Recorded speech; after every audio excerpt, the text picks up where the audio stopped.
Bueno, hermanos, recuerdo una ocasión que una persona que yo estimo mucho estaba pasando un mal momento.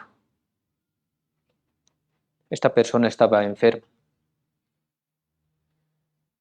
y él es cristiano, ¿no? De años, muchos años de cristiano. Pero esta enfermedad, pues, no le dejaba su cuerpo. Iba a un médico, iba a otro. Algunos le decían, tenías esto, le daban medicación, pero seguía con eso. Iba a otro lugar y de igual manera. Ahora sigue con todos los síntomas, con todas esas aflicciones. Pero varias veces me preguntaba él y me decía, Mateo, ¿por qué me está pasando esto? Yo soy un cristiano devoto, voy a la iglesia todos los domingos. Yo alabo al Señor, él tocaba el teclado ya. Yo alabo al Señor, yo amo al Señor. ¿Por qué me está pasando esto? Muchas veces con lágrimas en sus ojos, ¿no? Eso conmueve cuando una persona está así. Yo sé que todos hemos pasado un momento por esto y tal vez hayamos reaccionado de la misma manera. Yo en algún momento sí, me pasó y reaccioné de esa misma manera. Pero está bien esa declaración de que diga, estoy sufriendo, yo soy tan fiel a Dios, ¿por qué me está pasando esto? La verdad es que las personas que reaccionan así han tenido un mal entendimiento de lo que dice la Biblia. Y como saben, esta noche vamos a ver el tema de esta prédica es gloria en la tribulación. Entonces, vamos a hablar mucho de estas tribulaciones, de estas aflicciones. Entonces, las personas normalmente reaccionan así como este ser querido que me comentaba eso con lágrimas en sus ojos. Muchos llegan a esa conclusión, ¿por qué? Porque les han enseñado mal. Piensan que si uno es fiel, se esfuerza en el camino del Señor, les enseñan que su vida tiene que ser totalmente perfecta, con un buen trabajo, que obviamente mucho dinero, una buena casa, buena salud, nada de que quejarse. Eso enseñan en muchos lugares. A mí me han enseñado eso antes de cuando era un recién convertido, ¿no? Esa es la enseñanza que es muy popular, especialmente en esas iglesias de la prosperidad, ¿no? Y aunque no sean de la prosperidad, muchas veces aún dicen eso. Recuerdo también frases como esta, que si en tu vida no tienes dinero, salud y todo está perfecto, solo si tienes eso vas a predicar bien porque la gente va a verte así y va a decir, ah, ya, cuando estoy con Dios voy a estar bien. Entonces son enseñanzas malas, son enseñanzas erróneas. Y si en tu vida muestras, digamos, un atisbo de aflicción, tal vez por una enfermedad, problemas de trabajo, financieros, cualquiera que sean, estas personas piensan, ok, tú no estás bien con Dios. ¿Qué has hecho? Tú no estás bien con Dios.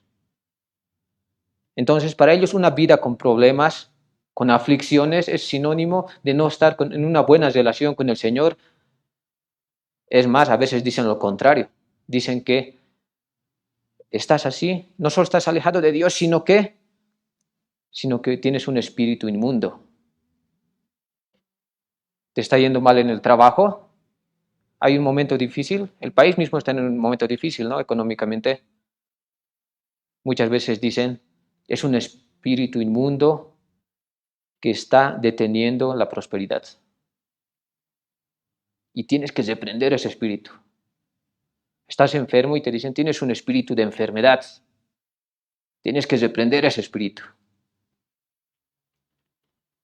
No hay que sorprenderse porque no sé si conocen a un señor llamado J. Ávila. Recuerdo que yo leí uno de sus libros que se llamaba La ciencia de la oración. La ciencia de la oración en unas páginas decía, tienes que orar reprendiendo estos espíritus. Y te da unas 2, 3 páginas con nombres de espíritus. Espíritu de pobreza, espíritu de enfermedad, espíritu de cáncer, espíritu. Entonces, ¿cómo nuestro pueblo no va a caer en esos errores si sus maestros enseñan esos errores? Entonces, recuerden, ¿no? El texto que hemos leído, el del Antiguo Testamento. ¿Se acuerdan? Job 8, del 1 en adelante, ¿no ve? Se los voy a leer yo, pero en otra versión, para que entiendan mejor. Es una traducción más dinámica. Se los voy a leer Job 8, del 4 al 7. Dice así. Si tus hijos pecaron contra Dios, Él les ha dado su merecido. Pero si tú eres inocente, habla con Él y pídele perdón. Él te protegerá y te recompensará devolviéndote todo lo que tenías. Tus primeras riquezas no serán nada comparadas con las que tendrás después. Esa es una traducción más dinámica, ¿no? Pero, ¿por qué estoy hablando de este versículo? Si recuerdan la historia de Job, ¿no? Job perdió todo. Incluso su cuerpo estaba totalmente enfermo. Y venían, incluso su esposa y varias personas que eran sus amigos, y muchos de ellos le decían, tú debes estar pecando mucho y por eso te ha pasado todo esto. Y los dicen de una y otra manera. Tú puedes leer el libro de Job. Habla Job y luego habla alguno de sus compañeros. Pero en esta parte, justamente Bildad está teniendo un mal entendimiento. Y yo quiero que entiendas esto. Si alguien peca, obviamente Dios castiga, ¿no? Eso es totalmente justo. Pero no está diciendo solamente eso en estos versos que he leído. Está diciendo que si tú te pones a cuentas de Dios, tu vida va a ser mejor de lo que era. Está diciendo a Job, tu vida perdiste todos tus animales, tu familia, todo eso, y será mucho mejor. Será mucho mejor. Lo está diciendo como si fuera una ley, ¿no? Bueno, sabemos cómo ha terminado la vida de Job, pero ¿será eso algo que pasa en toda la vida de los cristianos? Y vamos a seguir mencionando a Job, porque no nos podemos quedar así. Pero en sí un error ha sido pensar que si uno quiere volverse a Dios, pero esto sí o sí como resultado va a traer que tu vida va a ser mucho mejor y tus riquezas van a ser mucho mejor, literalmente lo que le está diciendo la respuesta a Job.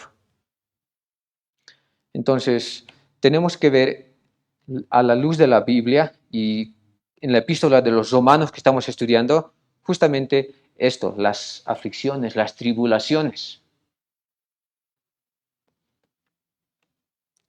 Hasta el momento hemos pasado por mucho en la epístola de los Romanos, pero llegamos al capítulo 5, después de que Pablo nos deja entendido que somos justificados solamente por la fe. Entonces, somos declarados justos. Eso espero que ya lo tengan bastante claro. Y en tu Biblia debe estar así. En la mayoría de las Reinas Valeras está así, en otras traducciones muchas veces también está así. Hay un subtítulo que dice Resultados de la justificación, ¿no ve? En el capítulo 5, los resultados de la justificación. Y me gusta cómo dice esto R.C. Sproul, que dice que cuando entramos en este estado de ser declarados justos, la doctrina de la justificación, él dice que es como abrir un regalo en Navidad. Abres un regalo, está la gracia de Dios, somos justificados, pero dice, no se para ahí, porque abrimos un regalo y viene regalo tras regalo, tras regalo, tras regalo. Y aquí vemos estos regalos. Un regalo es paz, paz para con Dios. Antes éramos enemigos, ahora tenemos paz. Uno de los regalos, ¿no? También dice que tenemos entrada a la gracia en la cual estamos firmes. Qué buen regalo de tener una salvación segura. ¿Qué regalos más tiene? Dice, nos gloriamos en la esperanza de la gloria de Dios. Esa gloria de Dios que solamente leemos en las Escrituras en la Biblia nos dice que Dios también nos va a glorificar también, ¿no? Entonces vemos regalos que tú dirás, qué hermosos son estos regalos. Pero ahí viene nuestro versículo 3, que hoy día estamos empezando, ¿no? Dice, y no solo esto. Mira, no se detienen ahí los regalos. Y no solo esto, sino que también nos gloriamos en las tribulaciones. Desde ahí ya debe estar un poco raro, tal vez pensando, pero quiero que entiendas esto. Tratamos de ver qué dice la Biblia de las tribulaciones en la vida de un cristiano.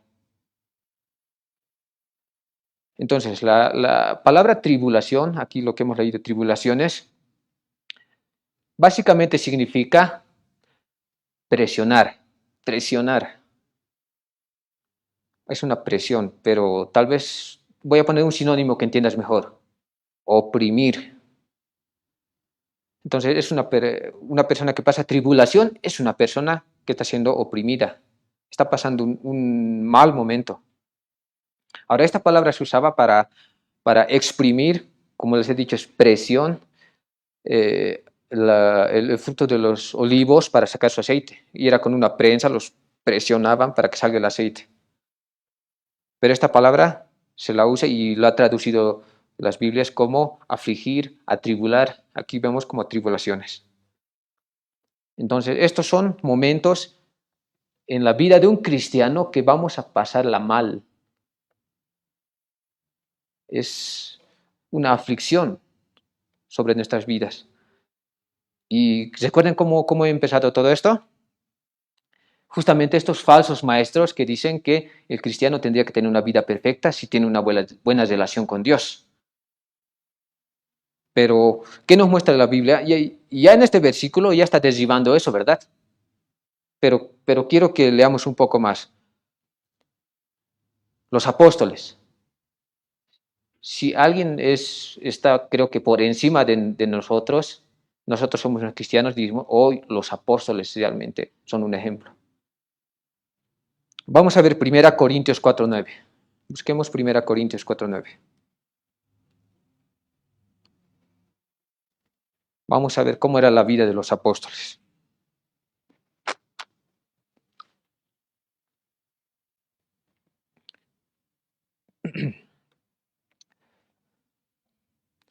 Primera Corintios 4:9. Vamos a leer hasta el 13. Así dice: porque según pienso, Dios nos ha exhibido a nosotros los apóstoles como postreros, como a sentenciados a muerte, pues hemos llegado a ser espectáculo al mundo, a los ángeles y a los hombres. Nosotros somos insensatos por amor de Cristo, mas vosotros prudentes en Cristo, nosotros débiles, mas vosotros fuertes, vosotros honorables, mas nosotros despreciados. Hasta esta hora padecemos hambre, tenemos sed, estamos desnudos, somos abofeteados y no tenemos morada fija. Nos fatigamos trabajando con nuestras propias manos, nos maldicen y bendecimos. Padecemos persecución y la soportamos. Nos difaman y rogamos. Hemos venido a ser hasta ahora como la escoria del mundo, el desecho de todos. Creo que la vida de los apóstoles no era muy bonita. Creo que esos pastores que dicen que un cristiano que está bien con Dios no van a tener una vida de ensueño. Un poco adelante vamos a 2 Corintios capítulo 1, versículo 4.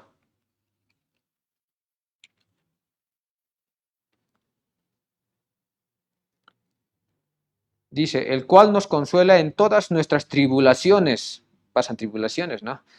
Para que podamos también nosotros consolar a los que están en cualquier tribulación por medio de la consolación en que nosotros somos consolados por Dios.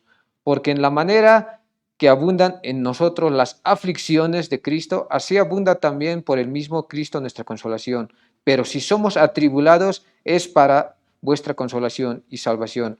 O si somos consolados, es para vuestra consolación y salvación, la cual opera en el sufrir las mismas aflicciones que nosotros también padecemos. Los apóstoles pasaban muchos tiempos muy duros y todos los cristianos de esa época. ¿Por qué debería ser distinto ahora? Pablo mismo en su vida nos va a decir esto. 2 Corintios capítulo 11. 2 Corintios capítulo 11 del 23 en adelante.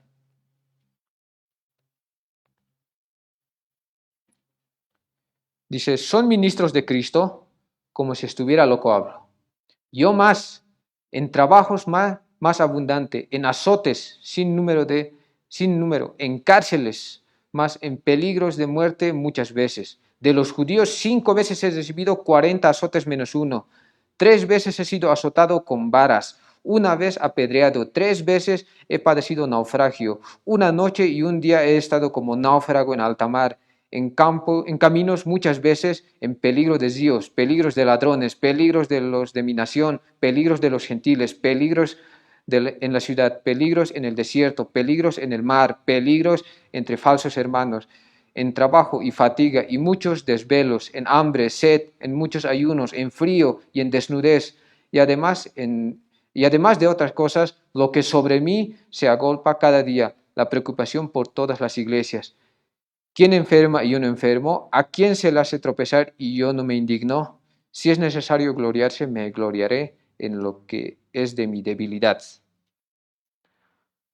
Pablo la pasaba de una manera que muchas personas no quisieran pasarlas. Es algo que nadie quisiera vivir, ¿no? Eso es lo normal. Pero Pablo ha pasado todo esto y él dice que se gloria en su debilidad. Y sigue diciendo eso en el capítulo 12.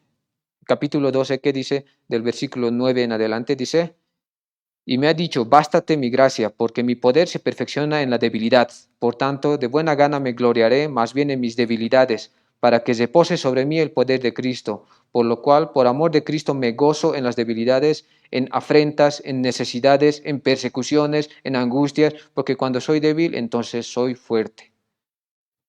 Quiero que recuerdes esa palabra de la debilidad. Lo vamos a tomar en un momento. Pero vemos la vida de Pablo. Vemos a lo que él estaba dispuesto y como estaba dispuesto también lo ha pasado. Estas tribulaciones, aflicciones, en todo sentido, de falsos hermanos, de enemigos de la iglesia, decía de ladrones, ha estado náufrago. Según estos maestros de hoy, Pablo tendría que haber estado en mala relación con Dios por haber pasado todo esto. Pero sabemos que no. ¿Quién está mal? ¿Pablo o ese disque pastor, ese pastor con doctrinas erróneas? ¿A cuál vamos a hacer el caso? Entonces las tribulaciones van a estar en la vida del cristiano, han estado en la vida de los apóstoles. Incluso en Filipenses 1:29 dice que a nosotros nos es concedido, voy a poner la palabra que he usado más antes, les he dado el regalo de que puedan creer en mí. Eso dice Dios. Pero también les he dado este otro regalo, que padezcan por mí. Y entonces, esto es lógico, ¿no? En nuestra vida va a llegar tribulación, ha llegado en las de los apóstoles. En Filipenses nos dice que se nos ha concedido esto. Es como un presente, un regalo. Cuando en la Biblia dice que tomemos nuestra cruz y le sigamos, creo que eso de tomar la cruz no significa que nos va a ir bien.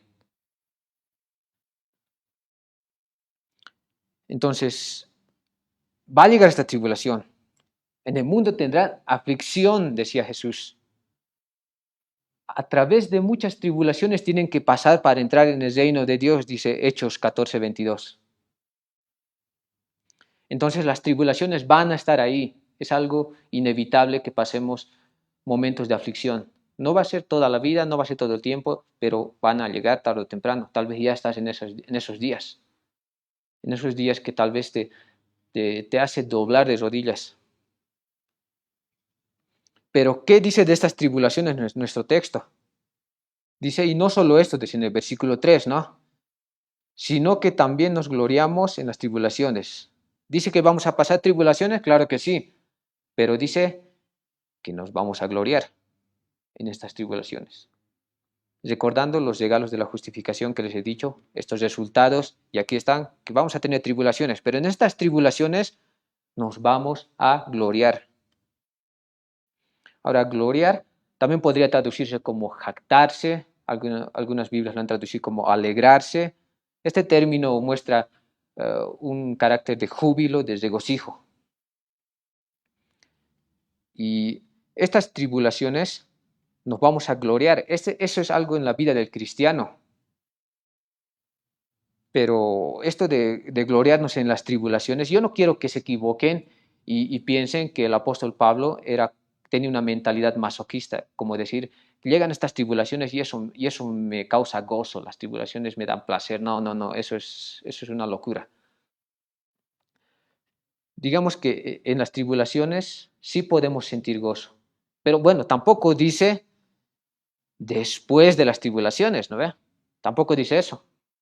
Porque cualquier persona aquí, aunque incrédula, pasan días de aflicción y terminan los días de la aflicción y ellos, sí, ahora sí puedo gozarme. No, aquí no dice después de las tribulaciones, dice en las tribulaciones, en medio y por causa de las tribulaciones. Entonces, ¿por qué nos vamos a gloriar en las tribulaciones? Suena totalmente ilógico. Todo el mundo quiere evitar que su vida tenga momentos de aflicción. ¿Por qué?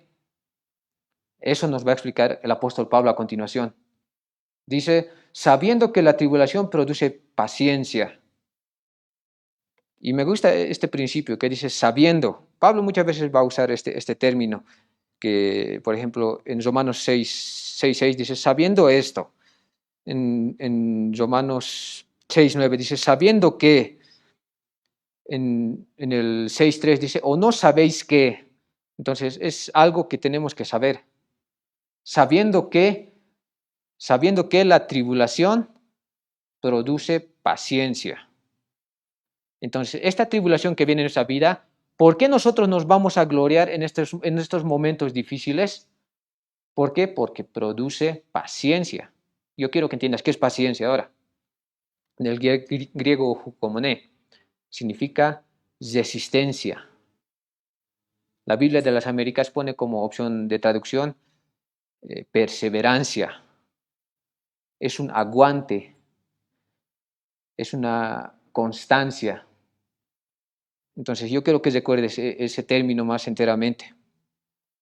Entonces cuando un cristiano está afligido, está en esos días de tribulación, de aflicción, él va a reconocer su debilidad. Yo he pasado varias enfermedades hace un tiempo, algunas más intensas que otras. Era interesante. Yo decía, ¿qué enfermedad me vendrá ahora?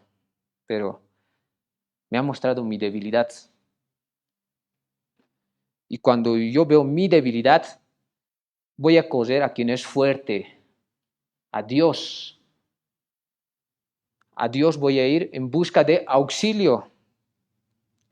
Y cuando yo reconozco mi debilidad y que Dios puede ayudarme, ven que en ese proceso estoy fortaleciendo mi fe, porque estoy creyendo en el que me puede ayudar. Ese proceso está fortaleciendo mi fe. Miren, vamos a 1 Pedro 5:7. 1 Pedro capítulo 5, versículo 7.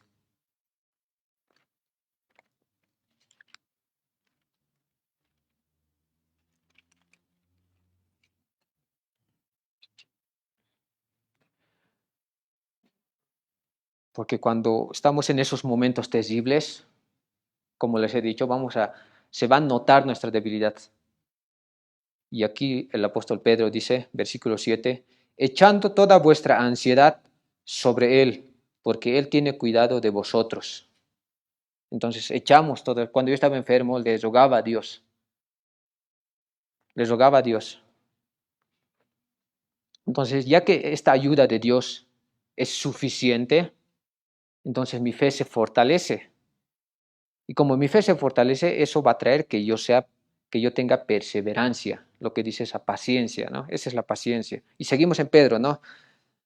El versículo 9 que dice, al cual resistid firmes en la fe, sabiendo que los mismos padecimientos se van cumpliendo en vuestros hermanos en todo el mundo.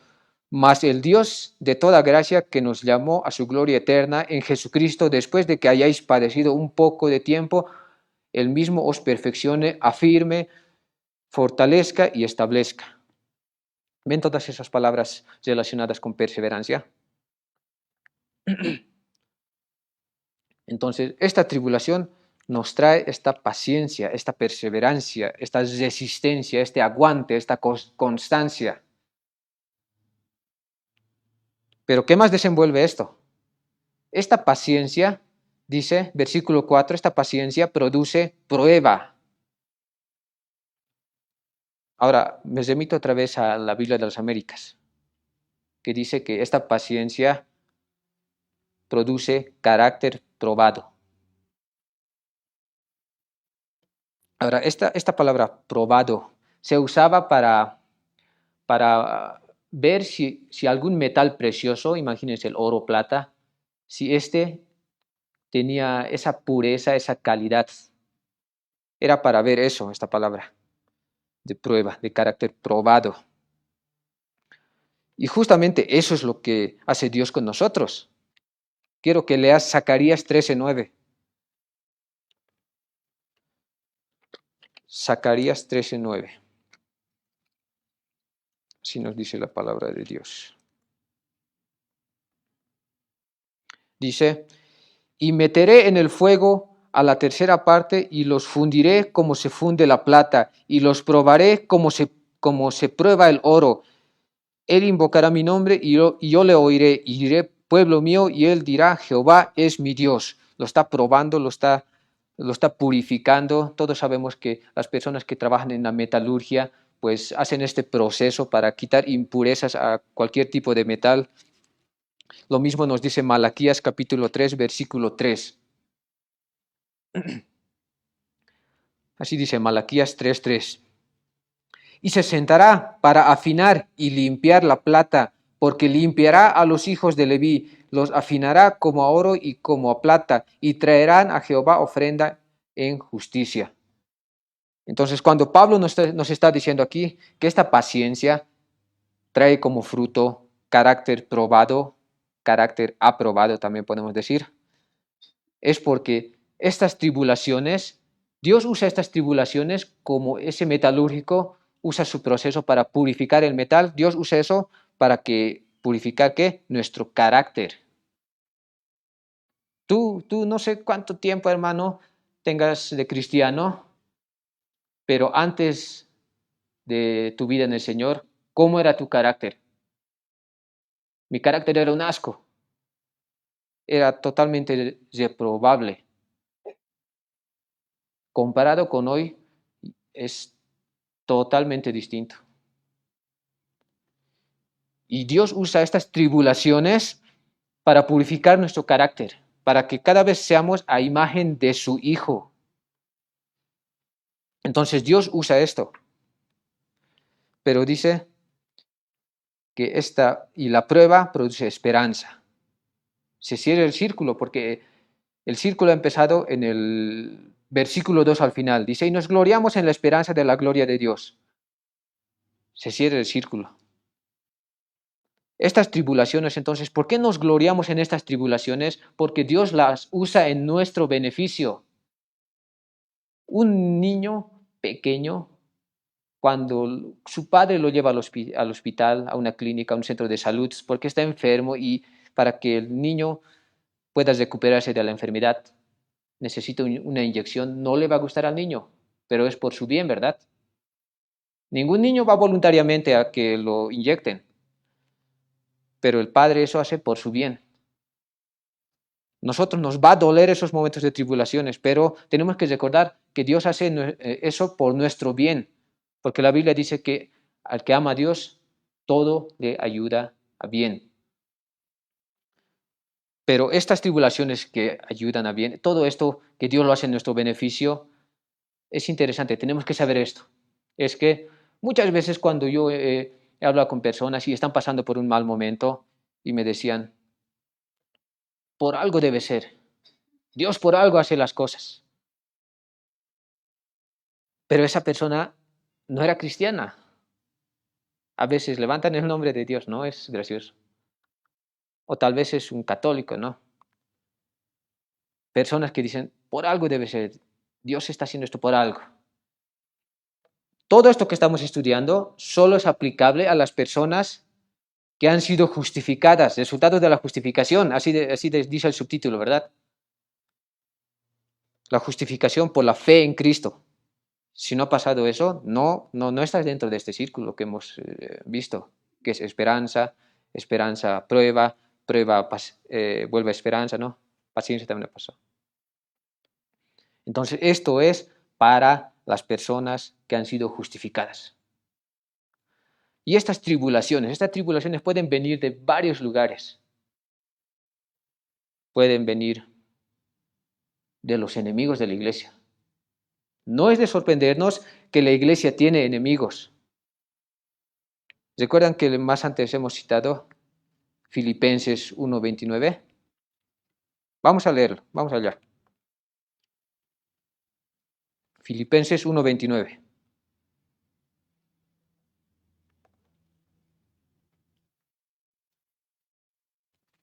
Aquí estoy en Colosenses, aquí está.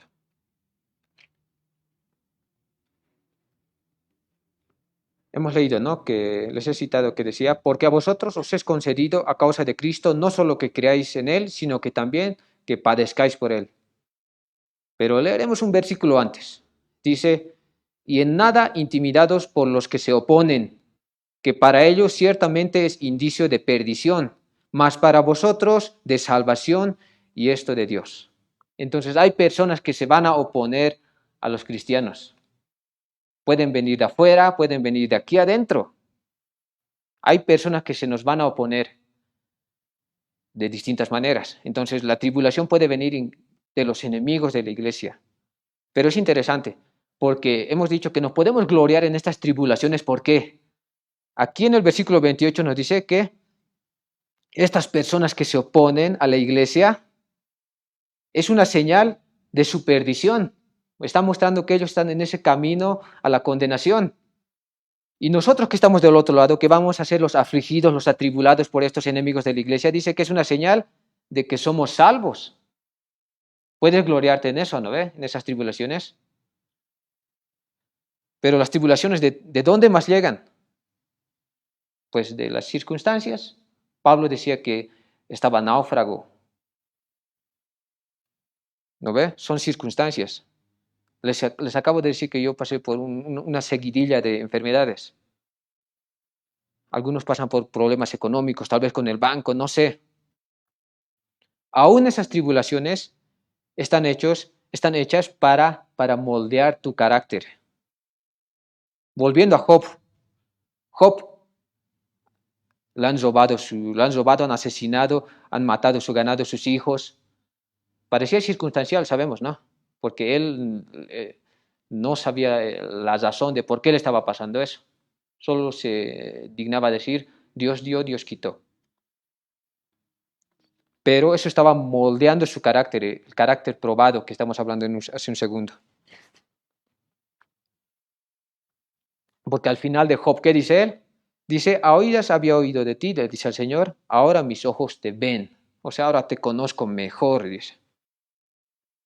Entonces, cualquier circunstancia que te pase, una enfermedad, no sé, tal vez hemos visto que ha habido deslizamientos en la ciudad, aún en esas tribulaciones tú deberías poder gloriarte, porque igual está moldeando tu carácter, está mostrando tu debilidad, y ya hemos hablado de la debilidad.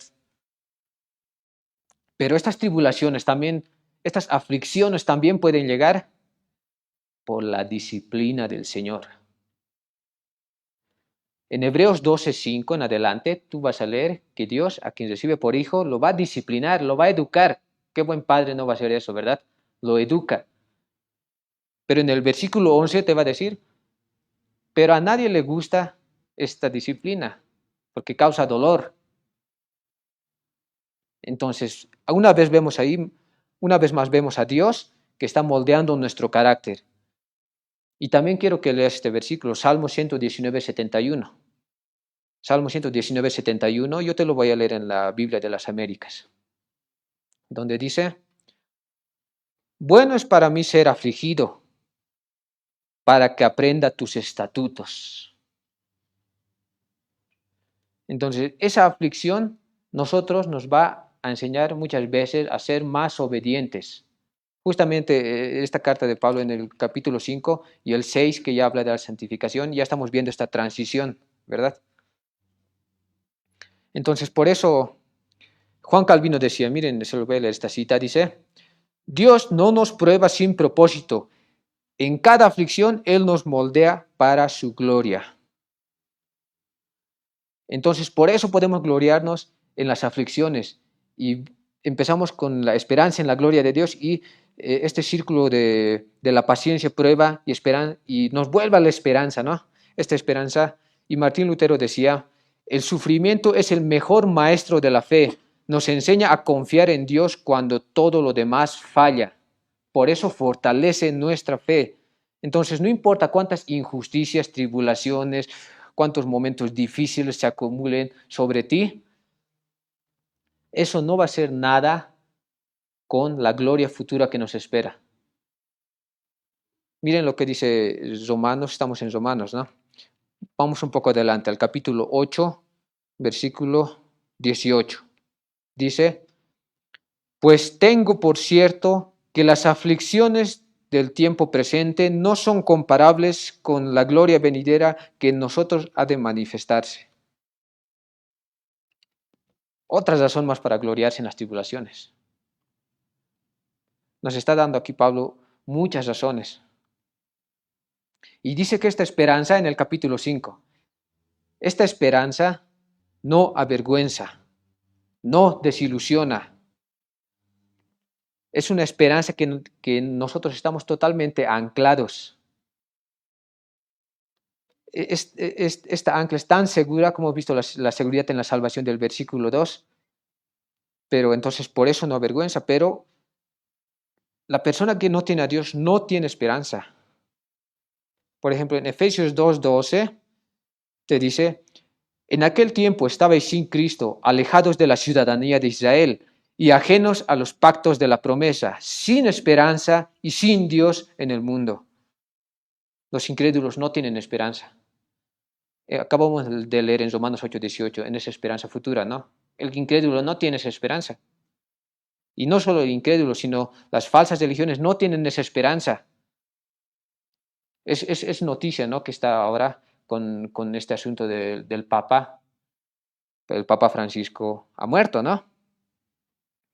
Y si tú le preguntas a un católico que conoce su doctrina y le preguntas si ahora el Papa está en el cielo, él te va a decir, no sé. Te va a decir, no sé. ¿Qué esperanza hay ahí? No hay esperanza. Igual que los incrédulos sin esperanza. Por ejemplo, en 1 Tesalonicenses 4:13 dice, tampoco queremos, hermanos, que ignoréis acerca de los que duermen, para que no os entristezcáis como los otros que no tienen esperanza. Dios nos da una esperanza tan grande, pero los incrédulos no pueden gozar de esa esperanza. Los que no creen en el Dios verdadero no pueden tener esta esperanza. Muchas veces se vuelcan a las falsas esperanzas. Tienen falsas esperanzas, porque algunos ponen su esperanza en su trabajo, en el dinero, en su familia, pero el dinero se acaba. Hacen un mal negocio y puede acabar en la quiebra y la persona va a estar totalmente desahuciada. Van a poner su esperanza en su familia y tal vez su familia, en, no sé, un caso trágico que muere en un accidente. Y esa persona se va a desmoronar totalmente. Quiero que leamos Proverbios 11:7. Proverbios capítulo 11, 7. Dice, cuando muere el hombre impío, perece su esperanza y la expectación de los malos perecerá. Porque su esperanza de ellos no va a ser eterna. Tiene un fin, pero nuestra esperanza de nosotros es eterna. Es eterna. Por ejemplo, en Hechos 16:19 dicen que querían encarcelar a Pablo y a Silas. ¿Por qué?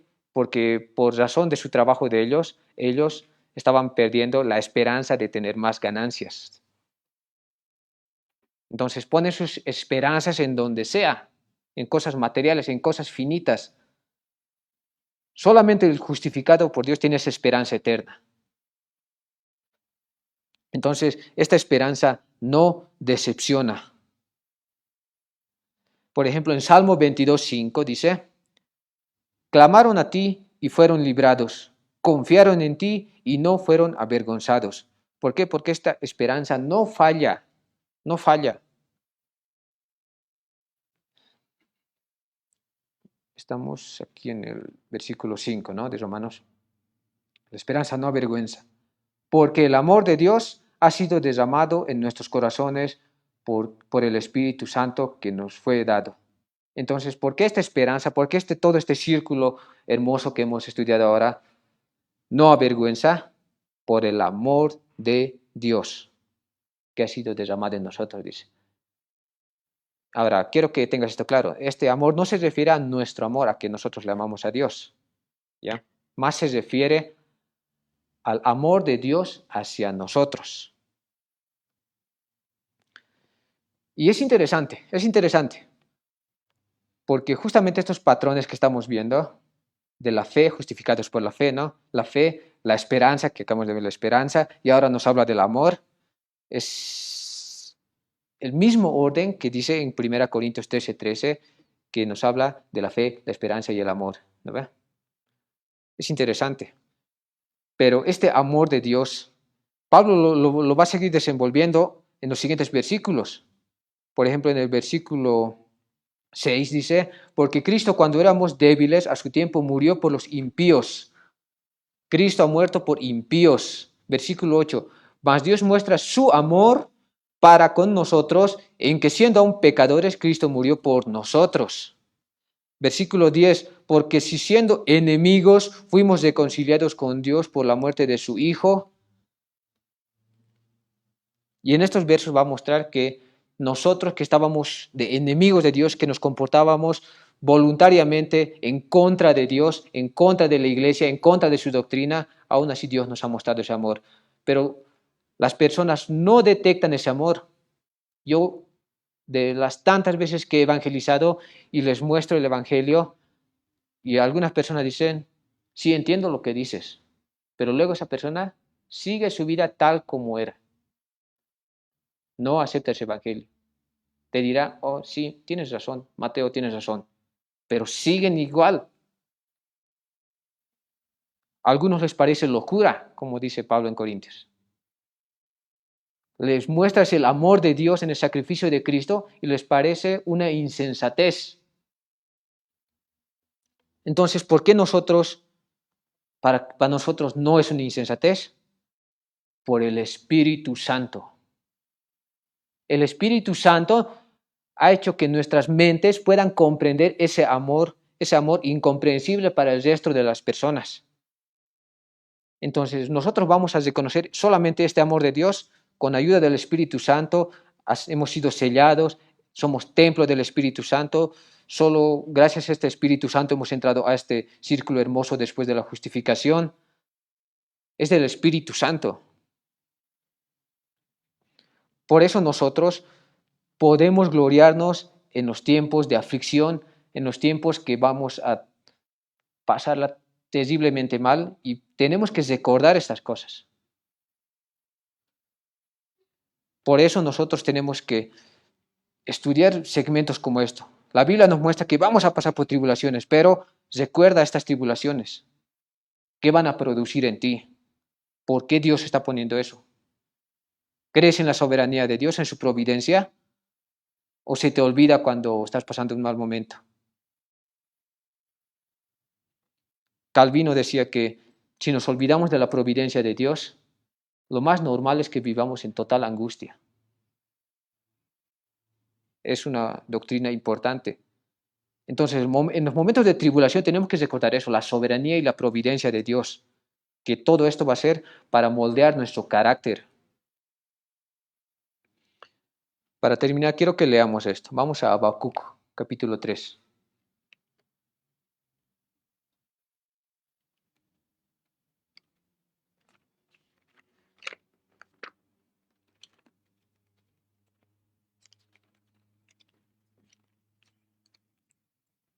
Habacuc, capítulo 3. Vamos a ir a los versículos 16 al 19. Aquí está. Habacuc capítulo 3, del versículo 16 al 19. Oí, y se conmovieron mis entrañas, a la voz temblaron mis labios, pudrición entró en mis huesos, y dentro de mí me estremecí, si bien estaré quieto en el día de la angustia. Cuando suba al pueblo el que lo invadirá con sus tropas, aunque la higuera no florezca, ni en las vides haya frutos, aunque falte el producto del olivo, y los labrados no den mantenimiento, y las ovejas sean quitadas de la majada, y no haya vacas en los corrales. Con todo esto yo me alegraré en Jehová y me gozaré en el Dios de mi salvación. Jehová el Señor es mi fortaleza, el cual hace mis pies como de siervas y en mis alturas me hace andar. En los peores momentos tú tienes que tener estas declaraciones. Así que los cristianos, ¿por qué se glorian en estas tribulaciones? Nos gloriamos porque va a moldear nuestro carácter. Nos van a transformar. Dios usa estas cosas para purificarnos como un metal precioso. ¿Cómo Dios moldea este carácter? Pues vamos a llorar muchas veces. Y en esos momentos recuerda estos versículos que estamos leyendo esta noche. Y estas aflicciones las vamos a soportar. ¿Por qué las vamos a soportar?